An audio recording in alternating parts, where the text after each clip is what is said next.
Patrick Bateman es un personaje ficticio de la novela American Psycho, pero está basado en alguien real. Y sus crímenes no son solo ficticios. Easton Ellis publicó su novela en 1991 y siempre ha dicho que realmente está basada un poco en sí mismo, en cómo era él en aquella época y lo que veía en Nueva York. En aquellos años era el auge de la cultura yuppie, los Young Urban Professional, gente con grandes ambiciones, obsesionados con el estatus, con buenos coches, ropa cara, interesados en ganar mucho dinero, muy típico de los años 80 en Wall Street y Manhattan. Bateman sería una representación de los yuppie de Wall Street llevados al extremo, con el traje impecable, dinero, restaurantes exclusivos, tarjetas de visita, gimnasios y una visión agresiva e individualista del capitalismo y la especulación, sin moral y sin ningún tipo de escrúpulos. Pero ¿estaba basado realmente en una persona en concreto? Ivan Boesky había nacido en una familia judía de clase media y en 1975 había fundado su propia firma con $700.000 de capital. Se especializó en el arbitraje de fusión de empresas y empezó a ganar mucho dinero cuando la adquisición elevaba el precio después de haber comprado acciones.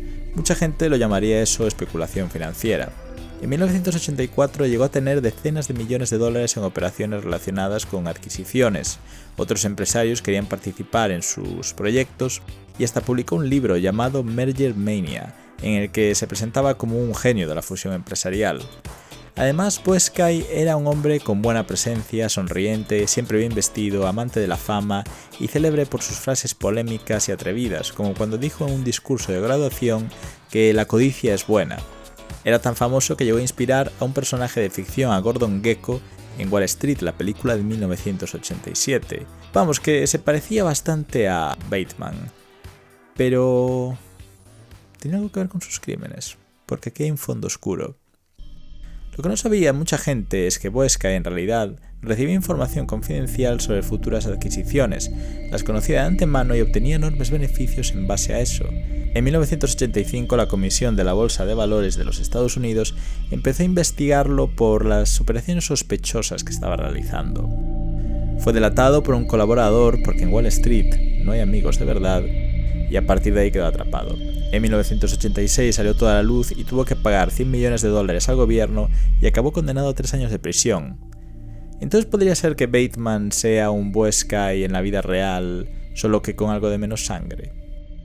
No exactamente, porque Boesky en sus interrogatorios había tirado de la manta y había delatado a otro colaborador llamado Michael Milken. Milken tenía una empresa llamada Drexel Burham Lambert, donde se especializó en bonos basura, que era deuda emitida pues con una calificación muy baja, pero que podía ofrecer muchos beneficios. Así, junto con Boesky, ganó mucho dinero y en 1987 Fortune, la revista, llegó a situarlo como la persona mejor pagada de Estados Unidos. Vamos, que ganaba con eso $550 millones en un solo año. En 1988 Milken fue acusado de delitos financieros y en 1990 se declaró culpable. Fue condenado a 10 años de prisión, pero solo cumplió 22 meses. Eso sí, tuvo que pagar una multa de $600 millones. Su empresa quebró poco después.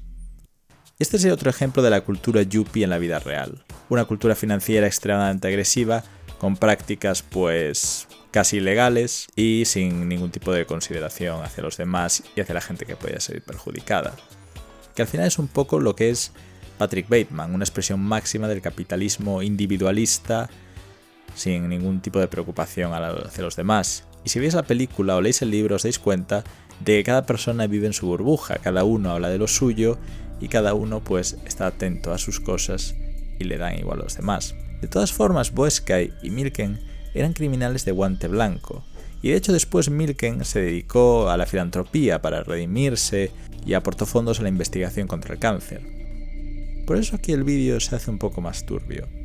Easton Ellis es una persona muy aficionada al true crime y en su obra nos da algunas pistas de en quién está basado Bateman aparte de en la cultura yuppie de aquellos años. Por ejemplo, el propio Bateman se ve que está obsesionado con los asesinos en serie.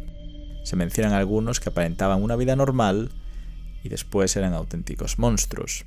Menciona a Ted Bundy antes de intentar matar a la secretaria. Pero hay uno que aparece referenciado más veces. Cuando Bateman pone la televisión o ve vídeos pornográficos o ve La Matanza de Texas. Igual que también menciona a Ed Gein en una conversación. Ed Gein es el asesino en serie que sería famoso por usar la piel de sus víctimas y en quien está basado la película La Matanza de Texas, y también inspiró la figura de Buffalo Bill en El Silencio de los Corderos y sobre todo a Norman Bates en Psicosis. Y de hecho el nombre Patrick Bateman viene de Norman Bates. Vamos, que es una inspiración directa. Igual que la escena famosa de la motosierra, que es una referencia a la película La Matanza de Texas.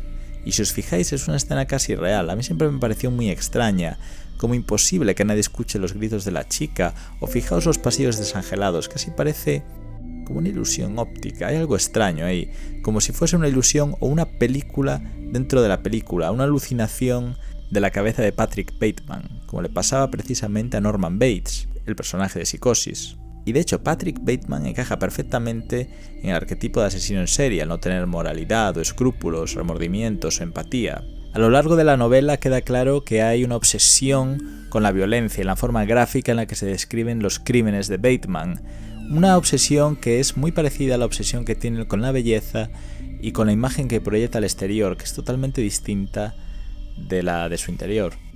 Pero también comparte rasgos con Boesky y Milken, con ese amor por el éxito y por el dinero. Igual que ellos, su imperio está construido sobre algo que parece una ficción, porque en la película nunca queda claro realmente si ha cometido los crímenes o no. Vamos, que Bateman sería la cultura yuppie tóxica de aquellos años, ejemplificada por Boesky y Milken, sumado a la mente perturbada de Gein y otros asesinos en serie. Todo eso daría Patrick Bateman, o igual ni siquiera ni eso, porque Easton Ellis le da un giro que se dice precisamente al inicio de la película, y es que, como él dice él mismo, no hay un Patrick Bateman auténtico, él es simplemente una cáscara vacía rellena con todas esas influencias. Así que realmente quizá el Patrick Bateman verdadero no existe ni siquiera en la ficción. Y si os ha parecido interesante, dad like y suscribiros.